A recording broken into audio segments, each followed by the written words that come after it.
When we arrived at Varanasi and when we were told that we would see a cremation at the Ganges, I thought this would be the moment to reflect on what religion's all about.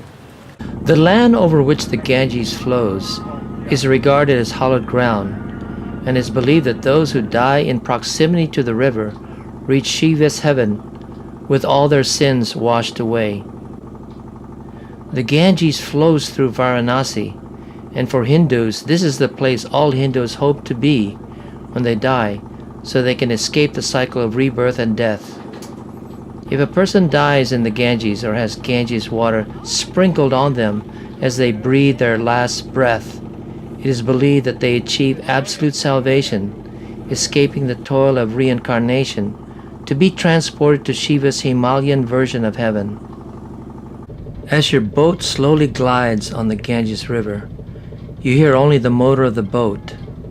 You see the lights along the banks of the river, and you could smell the smoke from the burning cremation from afar. But inside of you, you feel the serenity, the peace, and the calmness of this holy place. No doubt, the Ganges is a very sacred place, for when Hindus die, in order for them to reach the world of their ancestors, the waters of the Ganges are needed. We are now approaching the Ghats along the Ganges. Ghats are a very special type of embankments. There are actually long flights of wide stone steps leading down to the river, where people can take a holy dip or pray to Ganga, the goddess of the river. According to the Hindu mythology, the first ray of light after the creation of this universe fell at Kashi, or most commonly called Varanasi, thus sanctifying the land. For this reason, the Ghats in Varanasi are the perfect spots where divinity can be confronted face to face. And so, the Ghats in Varanasi, India have been constructed in transcendental dimension because they are the doorsteps of heaven. As you approach an arti or fire ceremony at the Ganges, you see a large gathering of people. An arti is a devotional ritual that uses fire as an offering. It's usually made in the form of a lit lamp, and in the case of the Ganges River, a small diya with a candle. The lamps are lit and circled around by the pandits, or Hindu priests, in a clockwise manner, accompanied by songs in praise of Mother Ganga.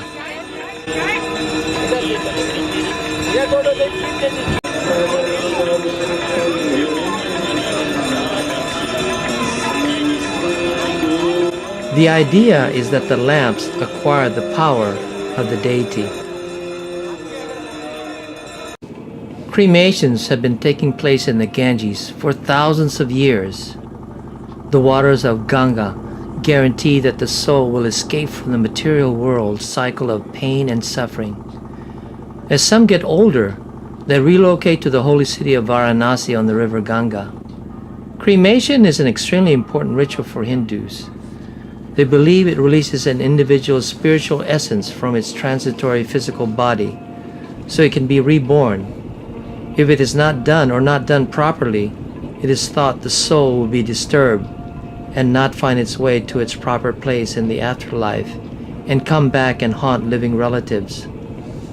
Fire is chosen as the method to dispose of the dead because of its association with purity and its power to scare away harmful ghosts, demons, and spirits. According to the Hindu tradition, one part of the dead body should blend with air, and the ash from cremation should mix with the soil. But due to this orthodox system, people are throwing the remains of the burnt dead body into the Ganges, thus polluting it. Thousands and thousands of cremated bodies have been thrown into the Ganges for centuries. Just imagine how many bodies are there in the Ganges.